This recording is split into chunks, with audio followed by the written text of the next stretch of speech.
sẽ là người gọi cho mình trước, và suốt 11 năm qua là mình luôn là người tắt máy trước. Cũng không biết nói gì nữa, mà nhiều khi một ngày 6 tiếng mà nói không đủ luôn. Anh để ý từng chút, quan tâm mình từ những cái nhỏ nhặt nhất.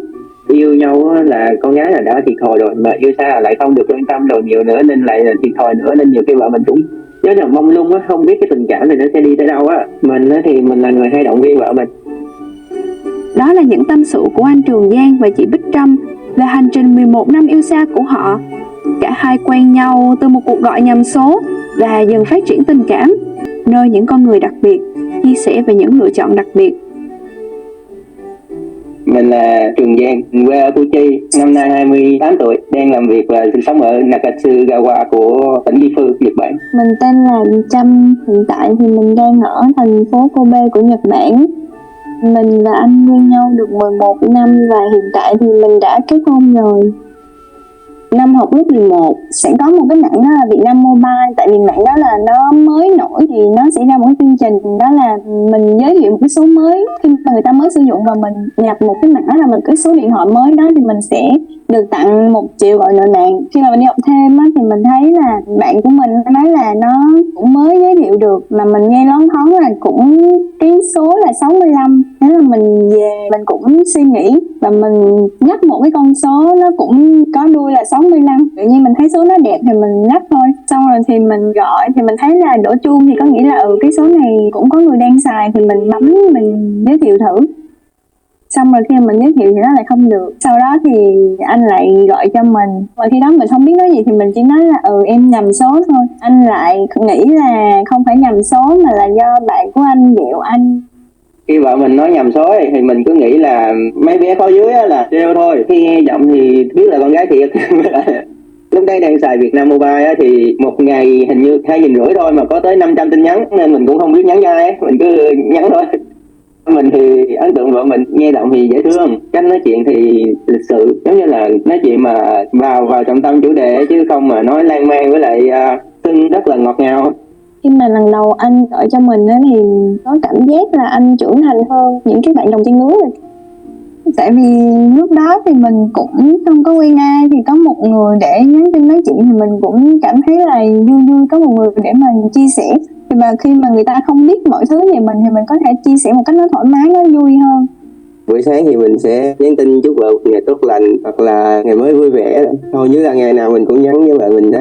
Rồi xong đi học thì có giờ giải lao thì mình cũng nhắn tin cho vợ mình. Về nhà rồi á thì đa số là sẽ cùng nhau học bài. Học bài xong thì mình sẽ gọi để nói chuyện, trao đổi như một ngày đó trải qua như thế nào. Sau khi mà trao đổi xong thì hai vợ chồng cùng nhau ngủ thôi. Kiểu là lúc đó thì mình cũng còn nhỏ mà mình nghĩ là cái mối quan hệ này nó sẽ không đi tới đâu thôi. Sau một thời gian dài nói chuyện thì mình mới là có một cái cảm giác nó thân thiết hơn bình thường. Mình thấy đây giống như là một cái thói quen mà mình không thể thiếu rồi, nên mình muốn là tiến xa hơn với mối quan hệ này. Tới lúc mà mình tỏ tình vợ mình là khoảng 2 tháng. Mình đi sinh nhật Bản về khuya, mình nhớ đâu cũng 10 mấy 11 giờ rồi. Mình nhắn tin thử thôi, cái tự nhiên mình thấy trả lời rất nhanh luôn. Mình cũng hơi cảm động, giống như mình đi chơi về khuya thấy mà cũng có người đợi nhắn tin mình ấy. Khi mà anh bắt đầu nhắn tin cho mình á, thì khoảng cỡ 2 tháng sau thì mình cũng cảm thấy thích anh. Một ngày nào đó thì anh có tỏ tình với mình, thì lúc đó thì mình cũng đồng ý, tại vì mình thì cũng có cảm ơn anh. Mình cũng không đặt nặng vào cái mối tình này, tại vì khoảng cách của hai người nó xa và mình cũng không gặp nhau được trực tiếp. Mình cũng không có cái suy nghĩ là mình hình dung cái người này sẽ như thế nào, nhưng mà đó là mình vui vì có một người để nói chuyện và mình sẽ suy nghĩ là người này làm bạn của mình vậy thôi. Và mình được cái dễ thương nhưng mà bị mù công nghệ. Mình thì xài mạng xã hội sớm lắm, quen nhau tới hơn 1 năm rồi mình mới có một tài khoản trên Zing ấy, tải hình lên Zing, đưa tài khoản của mình, đưa mật khẩu của mình, rồi vợ mình mới ra net rồi nhập vào, xong mới vào đấy xem hình. Đưa cái tài khoản đó thì mình vô mình xem thì mình thấy cũng đẹp trai, rồi xong đó là anh cũng muốn nhìn hình của mình. Thì lúc đó là một đứa em mà nó dẫn mình đi tiệm net để ra coi á, sau đó là mình nhờ nó chụp hình, rồi xong rồi mình cũng gửi lại cho anh. Khi mà vợ mình gửi hình cho mình xem á, thì mình thấy bạn gái này nhỏ nhắn, rất là dễ thương và nói chuyện lại ngọt ngào nữa, nên mình rất mong được gặp vợ mình luôn. sau một thời gian không biết khi nào một buổi sáng anh nói là anh tới nơi rồi thì lúc đó là mình bất ngờ. Tại xong rồi mình ra mình gặp, mình nhìn trong hình thì mình thấy là cũng đẹp trai, nhưng mà khi mà nhìn ở ngoài thì đen, rồi xong rồi nhìn xuống cái chân thì mang một cái đôi dép Lào, mình tưởng tượng nó không có giống như trong hình, nhưng mà cái giọng nói mà mình nói chuyện 1 năm trời ấy, nó không có thay đổi, kiểu như nó vẫn ấm áp như ngày nào. Mới lúc đấy lớp 12 thôi, bắt đầu quyết định là sẽ đi gặp vợ mình, thì mình phải đi làm để kiếm tiền đi gặp. Thì mình mới có quen ông làm bên cửa sắt ấy, chuyên đi lắp mấy cái nhà xưởng á, thì mình phải đi theo phụ ton ở trên trời không, bắn ton ấy, thì nắng nó chiếu xuống thì da mình phải đen thôi. Hy sinh thế mà ra bị chê buồn. Lúc đi anh chị không những là từ Củ Chi tới Ninh Thuận mà là chuyến đi xa nhất luôn mà mình từng đi. Rất là mong muốn gặp vợ mình nên mọi khó khăn đều mình thấy rất là bình thường. Lần đầu tiên gặp rồi xong tới sinh nhật tháng 12, cứ tần suất chắc khoảng 3 tháng hoặc là đợt lễ nào mà mình nghĩ được thì mình sẽ đi. Mình chưa bao giờ mình có ý định là mình sẽ vô thăm anh, chỉ có anh ra thôi. Mình nhát lắm, mình không biết đường đi. Anh sẽ là người gọi cho mình trước, và suốt 11 năm qua là mình luôn là người tắt máy trước. Trước khi ngủ á, là anh sẽ hát một cái bài, đó là bài Chúc Bé Ngủ Ngon, là cứ xuyên suốt một thời gian dài như vậy luôn. Cũng không biết nói gì nữa mà sao cứ nói, nhiều khi một ngày 6 tiếng mà nói không đủ luôn. Nhiều hôm á thì nói về chuyện đi học, còn nhiều hôm thì hai vợ chồng cùng giải bài tập với lại làm bài chung với nhau. Khi mà quen anh thì anh tạo cho mình cảm giác an toàn. Đó là có một lần thì mình nhớ là ngày xưa mình thì không có xài điện thoại cảm ứng, và cũng không có chơi mạng xã hội nhiều. Bạn bè của mình xài mạng xã hội thì thấy là anh chụp hình với con gái nhiều, cho nên là cũng nói với anh là tại sao là anh chụp hình với gái này kia, thì nếu như mà mình không thích thì anh sẽ không chụp nữa. Thứ hai nữa là từ đó đến giờ thì anh đi đâu làm gì thì anh đều thông báo với mình hết. Ví dụ như là hôm nay anh làm cái này, rồi anh về rồi khoảng nhắn tin với mình một lúc thì nói là mấy giờ đó anh bận hay gì đó, rồi mình biết cái lịch của anh như vậy, cho nên là mình không có phải lo lắng gì hết.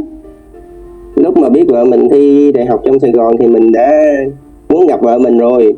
Lúc đấy mình chưa có chắc được là khối A điểm của mình như thế nào, có thể mà đậu đại học hoặc cao đẳng được hay không, nên mình chưa có chắc được. Nhưng mà mình rất là mong muốn sẽ được gặp vợ mình vào ngày thi đại học. Sau khi mà thi khối A xong mình thấy điểm mình chắc cũng khá, có thể đậu đại học rồi, nên mình quyết định bỏ khối B để đi cùng bạn mình xuống gặp vợ mình. Gặp mình giống như sợ mình bắt cóc hay sao á, lẻn đi thẳng lên phòng thi luôn. Mình mới lên phòng thi, mình tìm ra nói chuyện với mình được 1-2 câu cái là phải bắt đầu thi rồi. Mẹ vào canh nhưng mà mẹ lại bận việc, mẹ phải về sớm. Mẹ mình về là mình nắm bắt cơ hội liền, mình lại phi xe xuống quận 8. Thấy người ta vào Sài Gòn hay đi Dinh Độc Lập, nhà thờ Đức Bà, rồi công viên với cả nhà rồng nữa ấy, thì mình chở đi hết luôn. Lúc mà quen xa, hai vợ chồng cũng nói học hết cấp 3, vợ mình thi trong Sài Gòn chắc là vào là gặp nhau được rồi. Cái lúc mà báo với mình là không đậu đại học, mình cứ bảo vợ mình là vào trong đây học đi, nhưng mà mẹ lại không cho. Mình nghe tin mà vợ mình vào Vũng Tàu làm á, mà lúc đấy vợ mình vẫn chưa xài điện thoại cảm ứng đâu nha, vợ mình cũng chưa biết tới Facebook nữa, thì mình mới lấy điện thoại xuống rồi đưa vợ mình rồi chỉ cách xài đồ, rồi xong mới lúc đấy mới bắt đầu là liên lạc bằng Facebook á, là đỡ tốn tiền mà 1 ngày 5.000 á, không phải là gặp nhau hàng tuần đâu, tại vì nó gần người kia, gần hơn lúc ở quê thôi. Từ nhà mình xuống Bà Rịa 1 tiếng rưỡi chạy xe, nên xa thế nên đâu phải là tuần nào cũng đi được đâu. Mình cũng nói chuyện với lại vợ mình hàng ngày á, nên cảm giác nhớ nó cũng vơi đi. Đấy là quen nhau cũng 4-5 năm rồi, nên mình rất là hiểu vợ mình luôn, nên mình xác định là mình phải lấy người này rồi, nên khi đấy mình muốn cưới ngay luôn. Nhưng mà do mình không có điều kiện để cưới nên mình phải đi kiếm tiền trước đã. Đầu 2017 là qua Nhật. Mặc dù ở Việt Nam á, dù sao cũng chung một đất nước á, nên cái cảm giác nó nhớ nó ít hơn. Còn khi mà mình qua nước ngoài thì xong mình nhớ nhiều quá.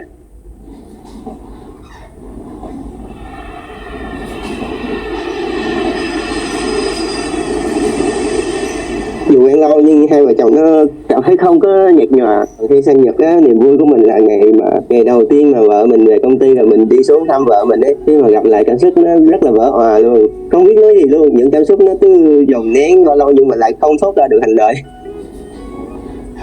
nó lệch với nhau là 2 tiếng. Ở Việt Nam 6 giờ sáng đi thì bên mình là 8 giờ rồi.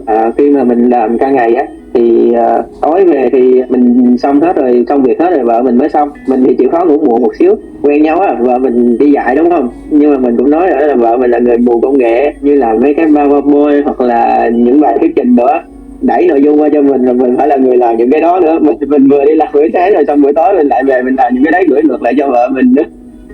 Rồi sau 1 năm mình quyết định bay về gặp vợ mình. Do lần gặp đó xong thì vợ mình mới quyết định đi Nhật. Suốt 7 năm mà mình nhận lời yêu anh á thì mình cũng không có đặt nặng cái vấn đề mà sẽ tiến xa với anh hơn, và mình chỉ cứ yêu bình thường thôi. Trong khoảng thời gian đó thì cũng có nhiều người tán mình và mình cũng có một xíu gì dao động, nhưng mà mình nghĩ lại là dao động tức thời thôi. Nhưng mà cái người mà làm cho mình cảm thấy vui hàng ngày á, thì mình lại ưu tiên anh hơn, và cứ thế thì nó cứ trôi qua như vậy. Khi mà mình muốn đi Nhật nhưng mà cũng là yêu xa, nhưng mà mình cảm giác nó gần hơn một xíu, cho nên là mình mới quyết định đi Nhật. Khi mà mình sang Nhật ấy, thì mình đậu phỏng vấn ở công ty ở tỉnh Miyataken, còn vợ mình thì ở thành phố Kobe của Nhật Bản. Thời gian mà đi tàu từ vợ mình lên mình ấy mất khoảng 4 tiếng rưỡi. Còn bây giờ thì mình đã chuyển việc lên Gifu. Vợ mình vẫn ở châu cũ nên khoảng cách nó có gần hơn một xíu. Khi mà đi xin thì chỉ còn mất khoảng 2 tiếng thôi.